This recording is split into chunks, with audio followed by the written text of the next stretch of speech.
Welcome back, everyone, to another deep dive. You've probably been hearing a lot about the war in Ukraine lately, and let me tell you, things just got even more intense. We're going to be zeroing in on a missile strike, specifically on Dnipro, and why it's setting off so many alarm bells around the world. So get ready, because we're going to try to break this all down, separate fact from fiction, and help you understand what this means in the bigger picture of the war. Yeah, it's one of those moments where the news just feels like a whirlwind. And that's why we're here, right? Here to break it all down. Absolutely. Cool. Okay, so let's start with what we know. Overnight attack on Dnipro. 2 people injured. And a lot of confusion. About what kind of missile was actually used. Right. The Ukrainian Air Force initially said it was an ICBM, Yeah. an intercontinental ballistic missile.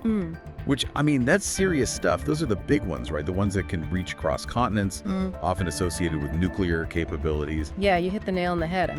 That initial report, understandably, caused a lot of concern. Worldwide. Because the use of an ICBM would represent a huge, massive escalation in the conflict, potentially bringing us closer to consequences we don't even want to think about. It's the kind of news that makes you stop and think, hold on, what's going on here? But then things got even more complicated. Right. U.S. military sources came out and contradicted the whole ICBM claim. They said their analysis indicated it was an experimental, shorter-range ballistic missile. Yeah, and that's where it gets really tricky. Because in a conflict that's moving this fast, with information coming from so many different places, you have to be really careful about jumping to conclusions based on the first thing you hear. And then, like clockwork, Putin steps in. In a televised address, he confirmed that Russia used a brand new weapon, a hypersonic mid-range missile called the Oreshnik. So not an ICBM, but still, a pretty serious piece of military tech. Here's the part that really gets me. Putin specifically said it was being, quote, tested in combat conditions. That sends chills down my spine. Chills down mine too.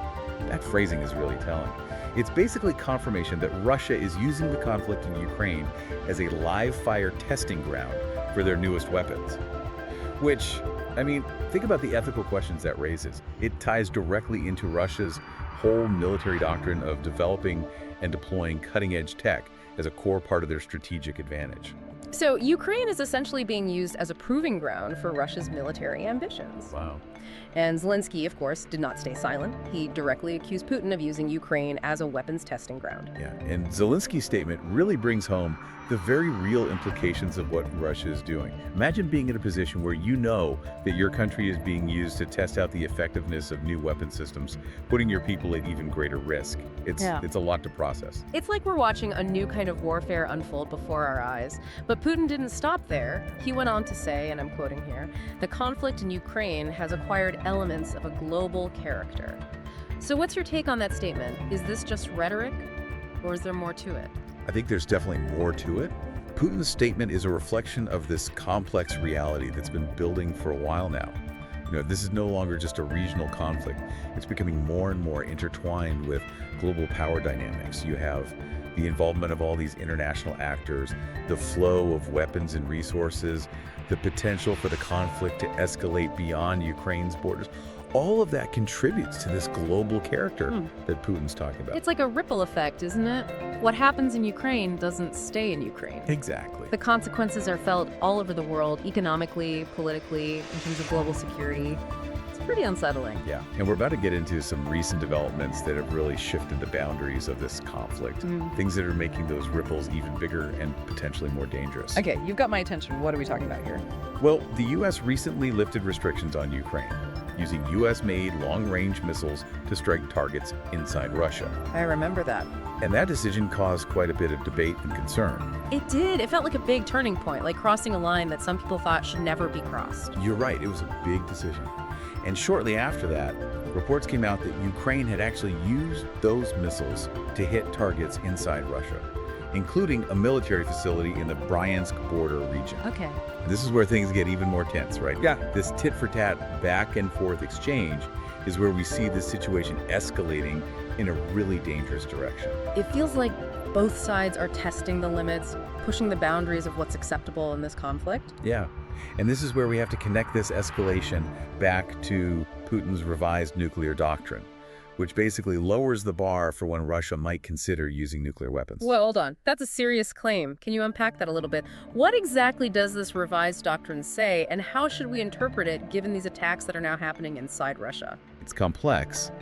But in essence, Russia is saying that they might consider a nuclear response not only to a nuclear attack, but also to conventional attacks that they believe threaten the very existence of the Russian state. Wow, that's unsettling, to say the least. It leaves so much open to interpretation, that it really raises the specter of a nuclear conflict in a way we haven't seen in a long time. Absolutely.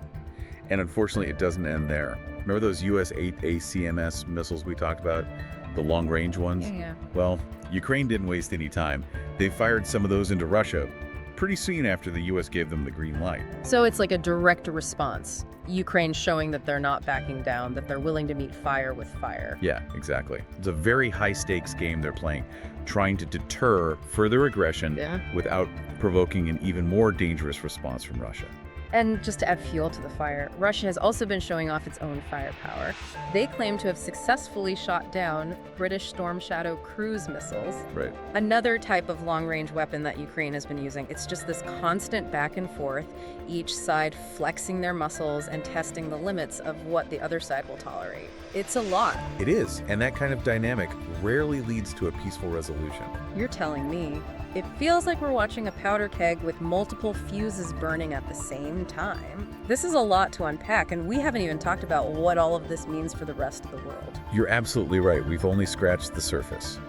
In the next part of our deep dive, we'll look more closely at how the international community is responding to these developments, whether this conflict could spiral out of control, and what it all means for the future of global security. Stay with us.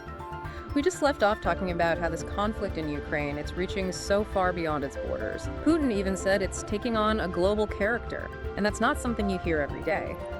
Makes you wonder, just how far could this thing actually go? Yeah, it's a statement that should give everyone pause. And it's not just talk.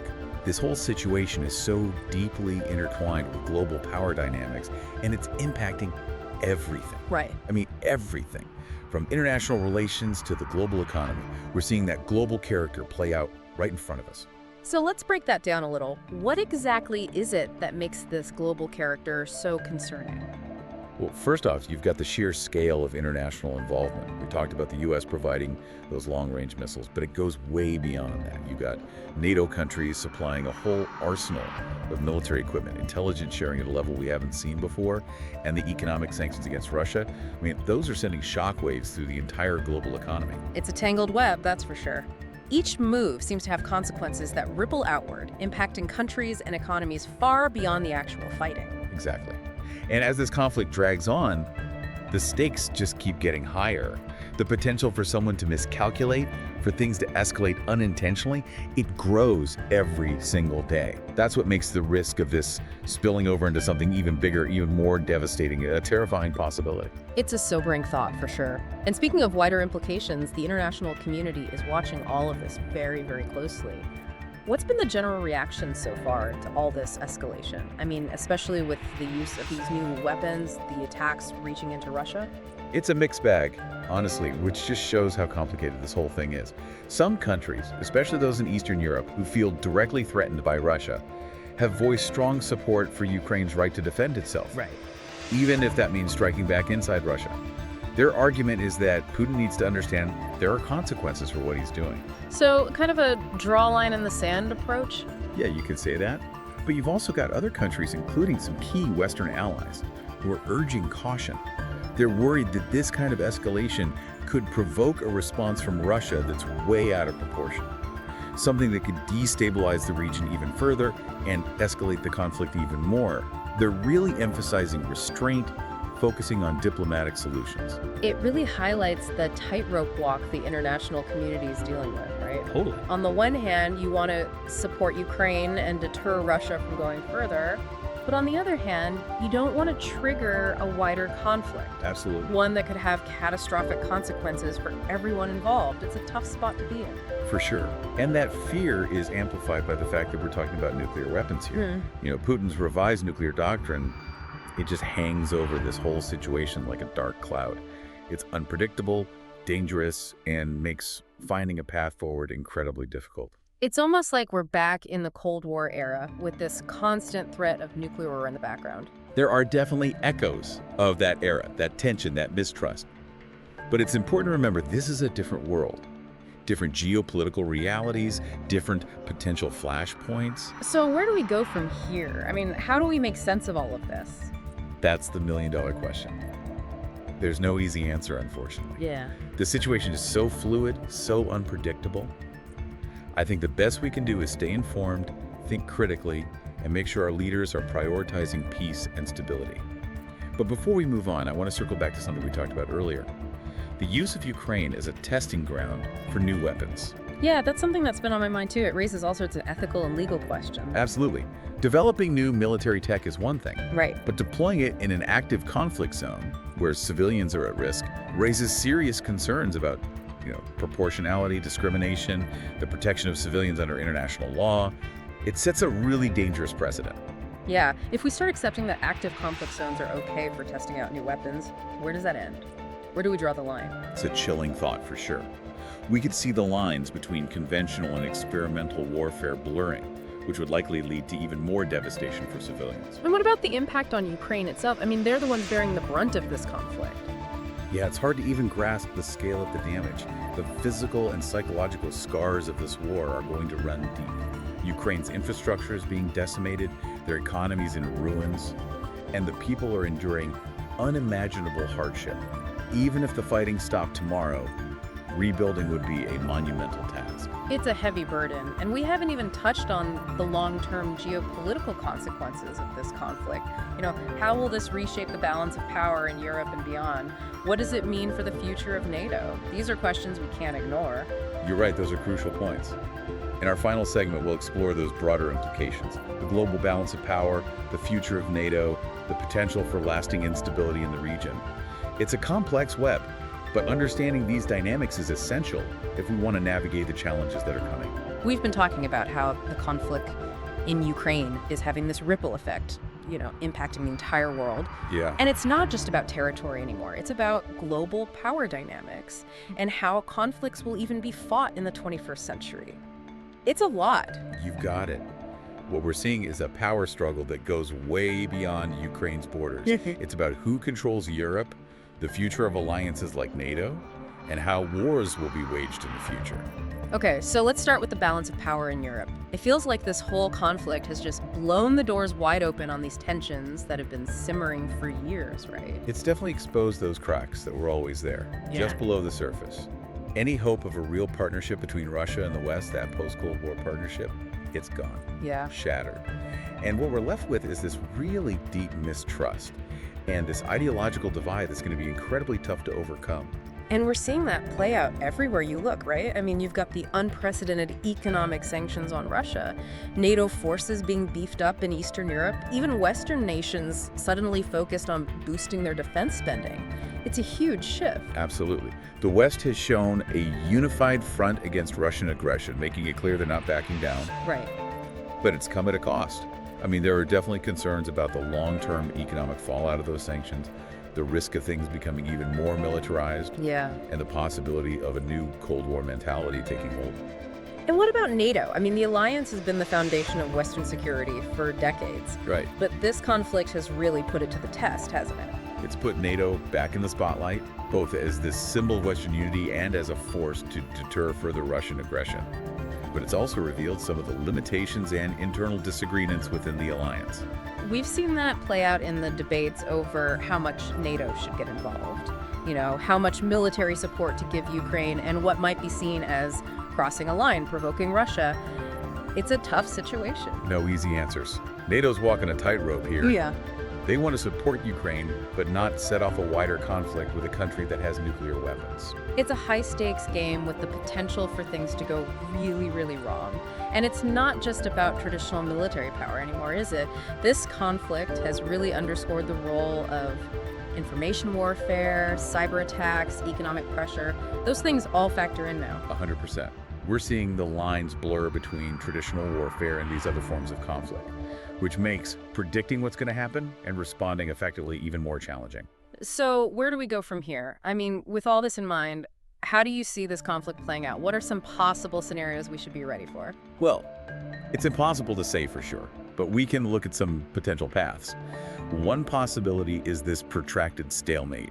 Neither side can win decisively, and it just drags on and on. Basically a war of attrition. Yeah, exactly. Which likely means continued fighting, more human suffering, more economic hardship. Another possibility is a negotiated settlement. But honestly, that feels less and less likely given how much mistrust there is and what both sides are saying they want. You're right. It would require major concessions from both Russia and Ukraine, as well as intense pressure from the international community, and some kind of guarantees, which would be really hard to put in place. So it's not impossible, but the road to that kind of resolution is paved with obstacles. And then there's a scenario nobody wants to think about, but we can't ignore it. Right. A wider escalation. Yeah. Possibly involving NATO directly, or even worse, nuclear weapons. It's the nightmare scenario, the one everyone's trying to avoid. Yeah. Because the consequences would be devastating. Yeah. Not just for Ukraine and Russia, but for the entire planet. That's a chilling thought. It is. It's not just someone else's problem. It's a global issue that demands our attention, our empathy, and our active involvement in finding solutions. Well, we've explored a lot in this deep dive. We've talked about the complexities of this conflict, the rising tensions, and the potential global impact. And we hope this has given you a better grasp of the situation, maybe even made you think about some things in a new light. Remember, staying informed and engaged is more important now than ever. That's so true. Until next time, keep asking questions and stay curious.